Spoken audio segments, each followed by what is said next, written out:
I saw you first. Motion sensors at the ridge. They went off. But I didn't expect a person. You weren't cleared for this sector. But it's fine. You're safe for now. Look there, across the water. You see them? Keep your voice low. The Struthiomimus. The small ones by the reeds. Quick. Curious. They don't mean harm. They're just trying to decide if we're worth their attention. Watch their heads move. Always scanning. Always judging the distance. And further out, those shapes with the crested skulls. Parasaurolophus. They travel on herds, like living music. The air carries their calls over the water, low resonant, like wind through brass. When we first heard it, some of the researchers cried. They said it sounded like the earth was remembering itself.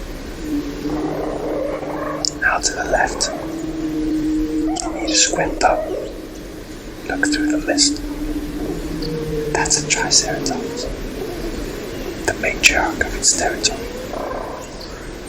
Don't let the calm fool you.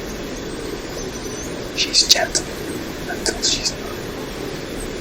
If she lifts that head and huffs, we move. No second chances. Behind her, you'll see a Stegosaurus. Slow, deliberate, like moving hills. They used to spend their days in the open plains, but the soil here is soft and full of ferns. Safer ground. We lost 2 last month during the storm. The island shifts. Ground never stays where you expect it to. And that silhouette by the far tree line, the one taller than the canopy. Yeah, that's a Dreadnoughtus. The name is Fear Nothing. And it doesn't. When it walks, the earth moves like breath. We measured its heart once, during sedation.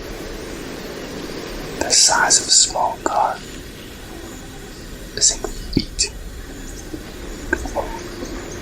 Hundreds of gallons. Hundreds of gallons of blood. These are what we made. What I made.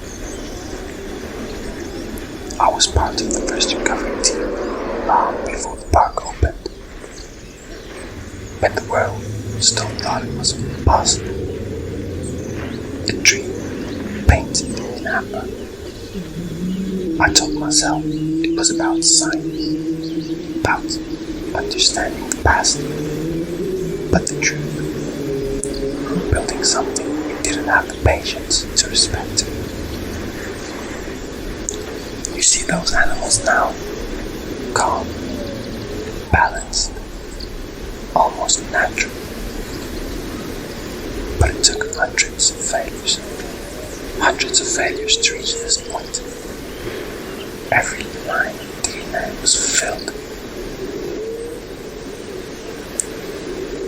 Frogs, birds, reptiles, all stitched together, hoping nature would forgive us for what we have borrowed.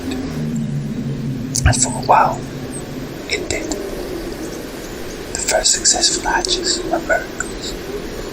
We watched them breathe under the heat lamps, fragile and perfect. There was an awe in the lab. I remember that. Even Alan cried. But we forgot that bringing something back isn't the same as giving it a place to live. These creatures don't belong to any time. They exist between worlds. The paradox of survival. That's why the ecosystem here will never be stable. Every balance is temporary. Every calm has a cost. You probably came here looking for a headline. Something about the dinosaurs running free. Or science gone wrong. But that's not the story. The real story is about what happens after the applause. When the gates close. When the funding stops. When we realize that animals don't care who made them. They just want to live.